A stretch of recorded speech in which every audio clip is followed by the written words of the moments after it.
years ago, we arrived in New Zealand, carrying little more than hope and a few suitcases.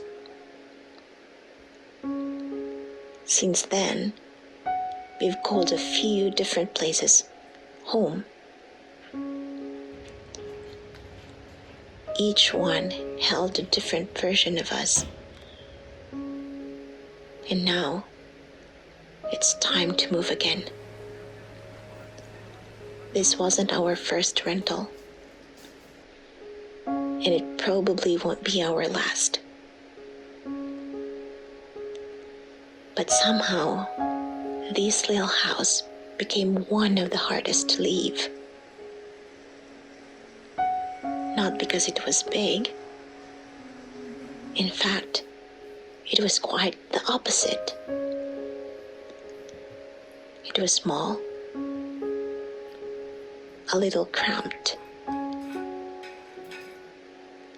The walls were close together, and we were always finding creative ways to make the space work.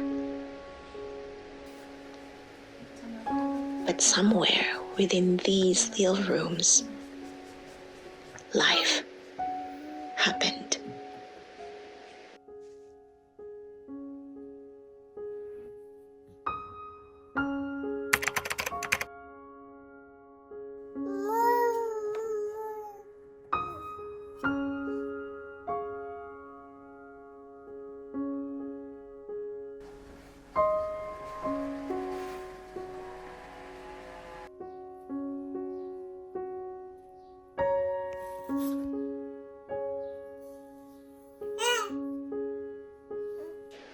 This was the home that witnessed most of my daughter's first year.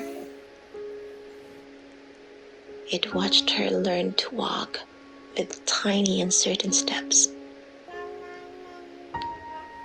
It watched her discover the world, one cupboard, one toy, and one giggle at a time. It's where we spent slow mornings together, where we read books on the floor, where we painted side by side, where she happily helped me with my creative projects, even if helping usually meant making a bigger mess. Looking back, I don't think I'll remember the size of this house. I'll remember the life that quietly unfolded inside it. It's funny how a place can become precious without you even realizing it. You don't notice it while you're there, while you're living there. Only when it's time to leave.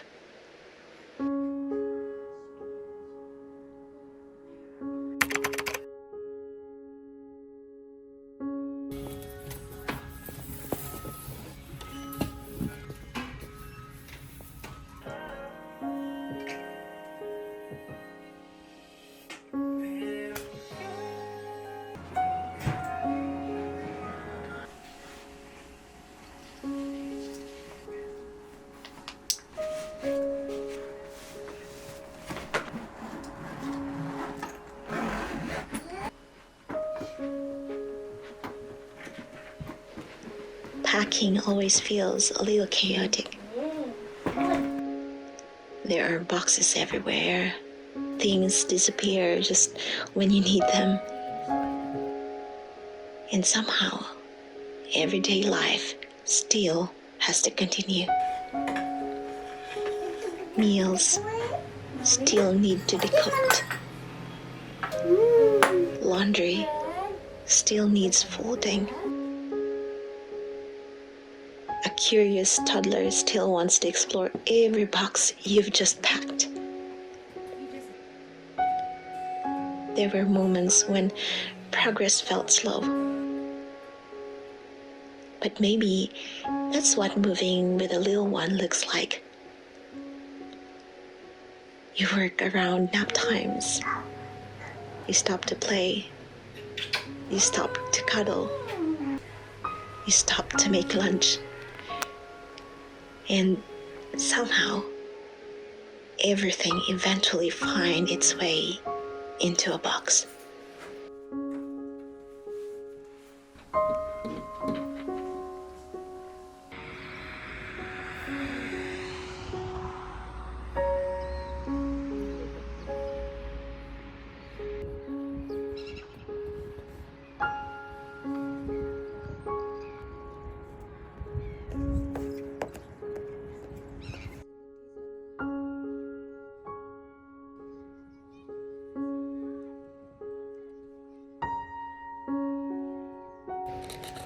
Before leaving, we visited her favorite playground one last time. She had no idea it would be the last.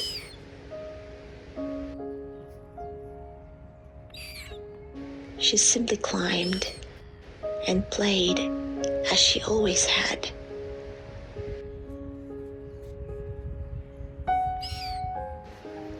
Children have a beautiful way of living completely in the present. They don't carry the weight of goodbyes. They simply enjoy the moment they're in. Watching her play, I found myself trying to do the same.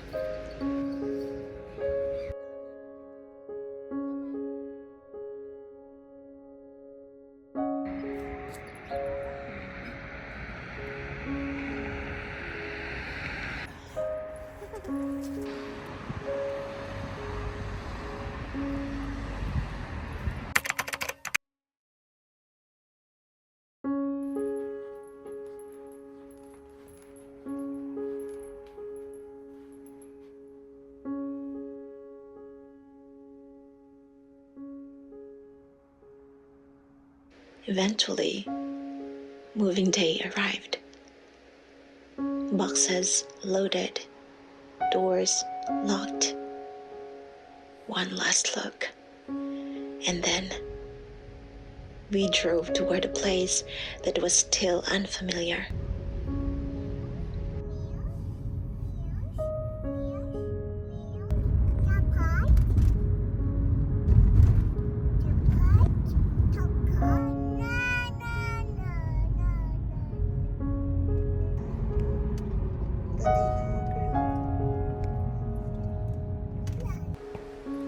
Opening the front door felt a little surreal. The rooms echoed. The walls were empty. The house didn't know us yet.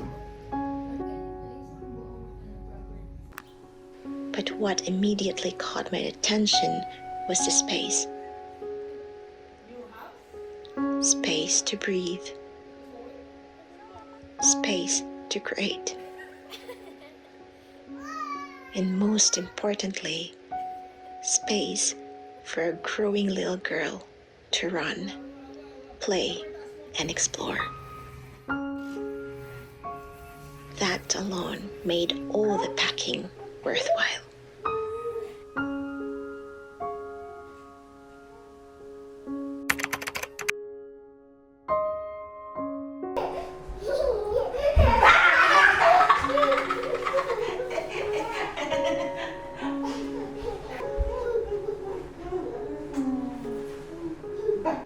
We unpacked little by little.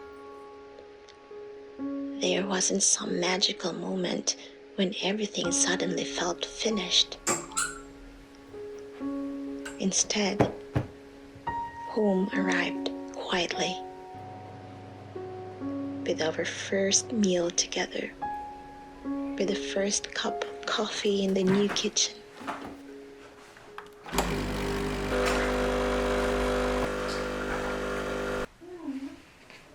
With toys slowly finding their way onto the floor.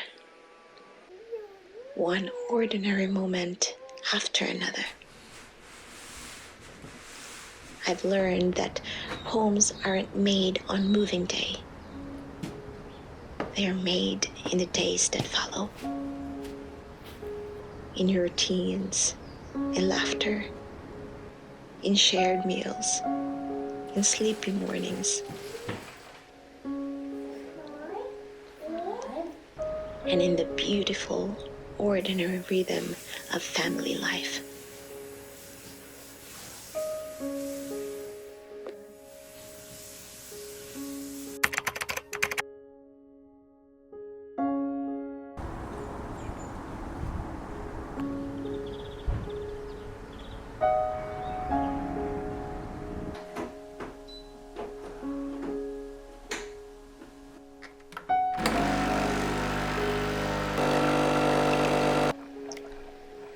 As bittersweet as it was to leave the old house, I know we didn't leave our memories behind. They're coming with us. Because home has never really been about the address. It's never been about owning the perfect house. Home is where we grow, where we love, where we create, and where we witness the quiet miracle of watching our little family become who we're meant to be. This house will have its own stories, its own firsts, its own ordinary days that one day we'll look back on with gratitude. And I can't wait to see what the next chapter holds.